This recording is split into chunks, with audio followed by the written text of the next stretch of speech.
Welcome to everyone. स्वागत है आप सभी लोगों का इस इम्पॉर्टेंट सेशन में। इस वीडियो में यूपी टीजीटी पीजीटी 2022 के लिए ज्योग्राफी से रिलेटेड 10 इम्पॉर्टेंट एमसीक्यूज़ का डिस्कशन किया जाएगा। यह टेस्ट नंबर 1 है। तो चलिए स्टार्ट करते हैं आज का इम्पॉर्टेंट सेशन। क्वेश्चन नंबर 1 है, कैस्पियन सागर या झील अवस्थित है? ऑप्शन ए है पूर्णतः यूरोप महाद्वीप में, ऑप्शन बी है पूर्णतः एशिया महाद्वीप में, ऑप्शन सी है कुछ अफ्रीका में और कुछ एशिया में, ऑप्शन डी है कुछ यूरोप और कुछ एशिया में। इस क्वेश्चन का सही आंसर होगा ऑप्शन डी, कुछ यूरोप और कुछ एशिया में। इस क्वेश्चन की व्याख्या देख लेते हैं। तो देखिए क्वेश्चन नंबर 1 का आंसर होगा ऑप्शन डी, कुछ यूरोप और कुछ एशिया में। कैस्पियन सागर झील का कुछ भाग यूरोप में और कुछ भाग एशिया में है। यह यूरोप और एशिया के मध्य स्थित है। कैस्पियन सागर से 5 देशों की सीमा लगती है, कजाकिस्तान, तुर्कमेनिस्तान, ईरान, अजरबैजान और रूस। इसको याद रख सकते हैं, TARIK से, तारिक। टी से तुर्कमेनिस्तान, ए से अजरबैजान, आर से रसिया, आई से ईरान और के से कजाकिस्तान।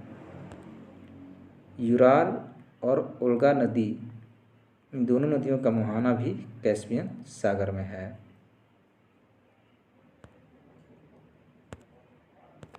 क्वेश्चन नंबर 2 है, प्रति इकाई कृषित भूमि के संदर्भ में व्यक्त जनसंख्या को कहा जाता है? ऑप्शन ए है कायिक घनत्व, ऑप्शन बी है आंकिक घनत्व, ऑप्शन सी है आर्थिक घनत्व और ऑप्शन डी है कृषि घनत्व।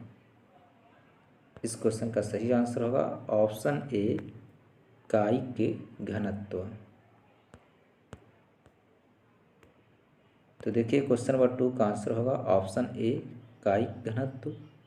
कायिक घनत्व फिजियोलॉजिकल डेंसिटी कुल जनसंख्या और कृषि क्षेत्र का रेशियो होता है, अनुपात होता है।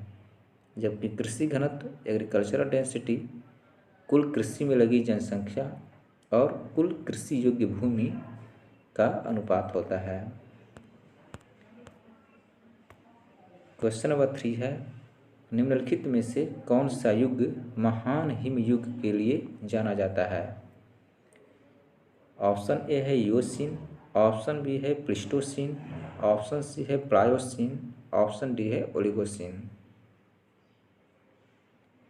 इस क्वेश्चन में बताना है कि दिए गए ऑप्शन में से कौन सा युग महान हिम युग, ग्रेट आइस एज के लिए जाना जाता है। तो देखिए इस क्वेश्चन का सही आंसर होगा ऑप्शन बी, प्लीस्टोसीन युग। प्लीस्टोसीन युग महान हिम युग के लिए जाना जाता है। तो देखिए क्वेश्चन नंबर 3 का सही आंसर होगा option B, Pleistocene.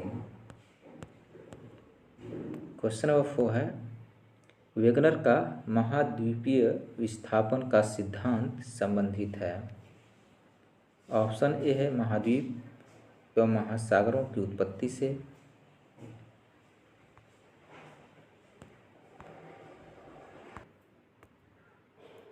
Option B है भूकंप एवं ज्वालामुखी की उत्पत्ति से, ऑप्शन सी है पर्वत एवं पठारों की उत्पत्ति से, ऑप्शन डी है भूकंप एवं ज्वालामुखी के वितरण से।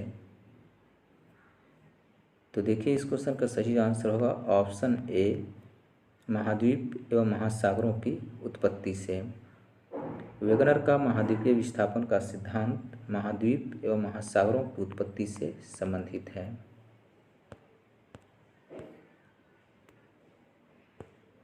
तो देखिए क्वेश्चन नंबर 4 का सही आंसर होगा ऑप्शन ए, महाद्वीप एवं महासागरों की उत्पत्ति से।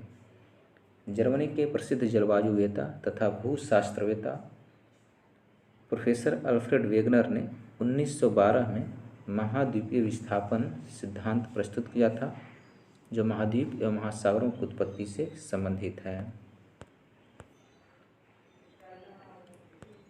क्वेश्चन नंबर 5 है, मोह असातत्य असंबद्धता मोह डिस्कॉन्टिन्यूटी स्थित है।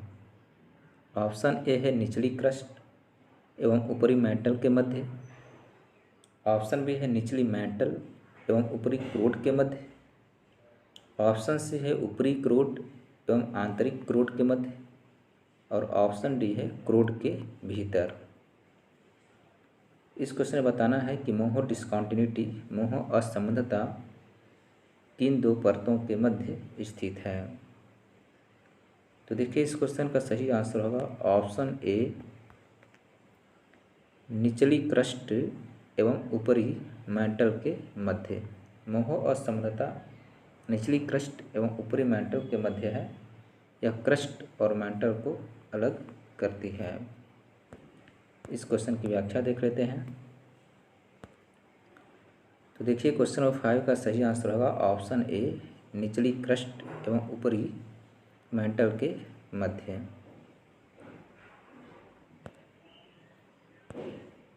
यहाँ पर देख सकते हैं कोनार्ड डिस्कॉन्टिन्यूटी, कोनार्ड असंबद्धता ऊपरी क्रस्ट और निचली क्रस्ट के मध्य है। मोह असंबद्धता निचली क्रस्ट एवं ऊपरी मैंटल के मध्य।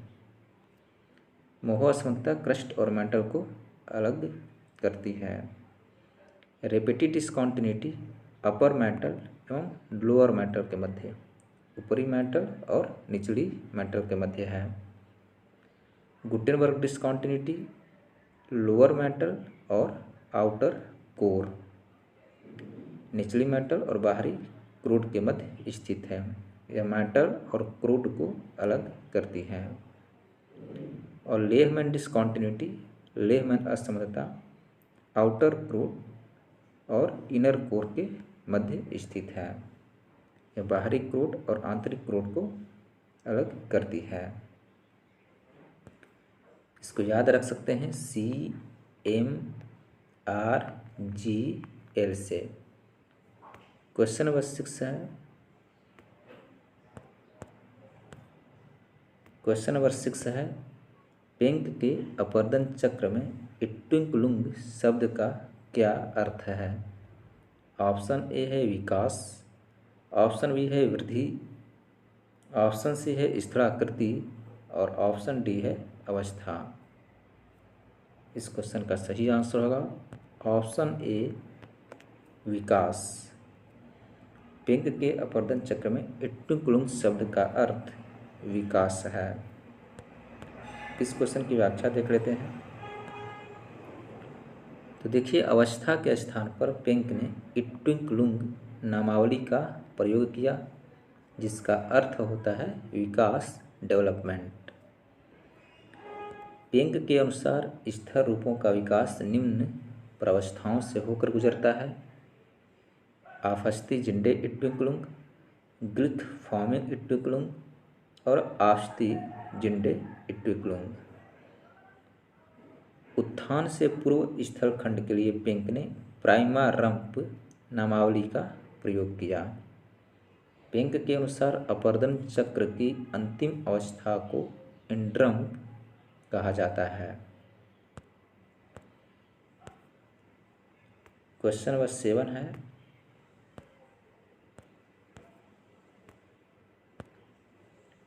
तो देखिए क्वेश्चन नंबर 7 है कयाल किस प्रदेश में पाए जाते हैं। ऑप्शन ए है आंध्र प्रदेश, ऑप्शन बी है राजस्थान, ऑप्शन सी है तमिलनाडु और ऑप्शन डी है केरल। इस क्वेश्चन का सही आंसर होगा ऑप्शन डी केरल। कयाल केरल में पाए जाते हैं। तो देखिए केरल के मालाबार तट पर अनेक लैगून झीलें हैं। इन लैगून झीलों को स्थानीय भाषा में कयाल कहते हैं। वेम्बनाड और अष्टमुडी यह मालाबार तट है। यहाँ पर वेम्बनाड और अष्टमुडी दो प्रमुख लैगून झीलें हैं जो केरल के मालाबार तट पर स्थित हैं। और तमिलनाडु के तट को कोरोमंडल तट कहा जाता है। क्वेश्चन नंबर 8 है, डंकन पास किनके बीच स्थित है? ऑप्शन ए है अंडमान और निकोबार द्वीप समूह के मध्य। ऑप्शन बी है दक्षिणी और लघु अंडमान द्वीप समूह। ऑप्शन सी है उत्तरी और मध्य अंडमान। ऑप्शन डी है उत्तरी और दक्षिणी अंडमान द्वीप समूह। इस क्वेश्चन का सही आंसर होगा ऑप्शन बी, दक्षिणी और लघु अंडमान द्वीप समूह। डंकन पास साउथ अंडमान और लिटिल अंडमान आइलैंड ग्रुप के मध्य स्थित है। इस क्वेश्चन की व्याख्या देख लेते हैं। तो देखिए क्वेश्चन नंबर 8 का सही आंसर होगा ऑप्शन बी, दक्षिणी अंडमान और लघु अंडमान द्वीप समूह। तो देखिए अंडमान निकोबार द्वीप समूह भारत के पूर्व में बंगाल की खाड़ी में अवस्थित द्वीप समूह है। यह देखिए यह उत्तरी अंडमान है, यह मिडल अंडमान है, मध्य अंडमान, यह साउथ अंडमान है और यह लिटिल अंडमान लघु अंडमान है। तो डंकन पास साउथ अंडमान और लिटिल अंडमान के मध्य स्थित है। अंडमान निकोबार द्वीप समूह की राजधानी पोर्ट ब्लेयर साउथ अंडमान पर स्थित है। वहीं 10 डिग्री चैनल अंडमान और निकोबार द्वीप समूह को अलग करता है। या ऐसे भी कह सकते हैं कि लिटिल अंडमान और कार निकोबार को अलग करता है। तो 10 डिग्री चैनल, लिटिल अंडमान और कार निकोबार के मध्य, और डंकन पास साउथ अंडमान और लिटिल अंडमान के मध्य स्थित है। क्वेश्चन नंबर 9 है, महाद्वीपों एवं महासागरों की उत्पत्ति से संबंधित चतुष्फलक सिद्धांत से कौन संबंधित है? ऑप्शन ए है लोथियन ग्रीन, ऑप्शन बी है होम्स, ऑप्शन सी है वेगनर और ऑप्शन डी है केल्विन। तो देखिए इस क्वेश्चन का सही आंसर होगा ऑप्शन ए, लोथियन ग्रीन। महाद्वीप एवं महासागरों की उत्पत्ति से संबंधित चतुष्फलक सिद्धांत का प्रतिपादन लोथियन ग्रीन ने किया था। तो देखिए महाद्वीप एवं महासागरों की उत्पत्ति से संबंधित चतुष्फलक सिद्धांत टेट्राहेड्रल थ्योरी को लोथियन ग्रीन ने 1875 में प्रस्तुत किया था। ग्रीन ने अपने सिद्धांत का प्रतिपादन ज्यामितीय तथ्यों के आधार पर किया था। क्वेश्चन नंबर 10 है और इस सेशन का लास्ट क्वेश्चन है, भारत के किस बंदरगाह द्वारा सबसे अधिक मात्रा में लौह अयस्क आयरन ओर का निर्यात किया जाता है? ऑप्शन ए है चेन्नई और विशाखापट्टनम, ऑप्शन बी है कोलकाता और मुंबई, ऑप्शन सी है मुंबई और मरमागांव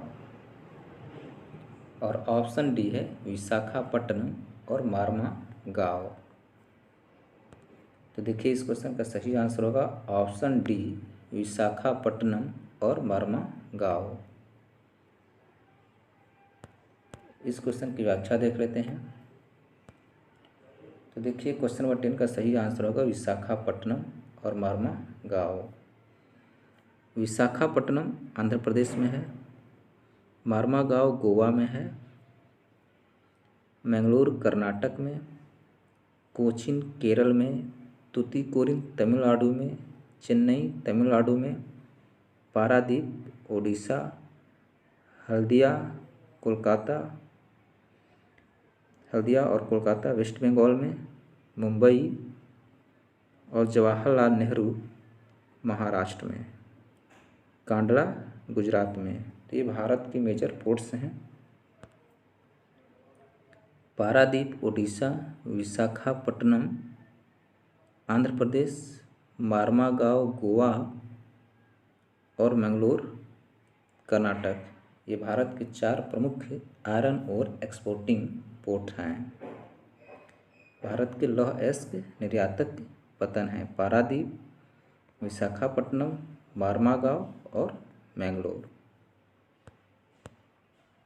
तो ये थे आज के 10 इम्पॉर्टेंट MCQs। यदि वीडियो आपको अच्छा लगा तो वीडियो को लाइक करें, शेयर करें और यदि आप चैनल पर पहली बार विजिट किए हैं तो चैनल को सब्सक्राइब करें, बेल आइकन को प्रेस करें ताकि आने वाली वीडियो का नोटिफिकेशन मिलती रहे।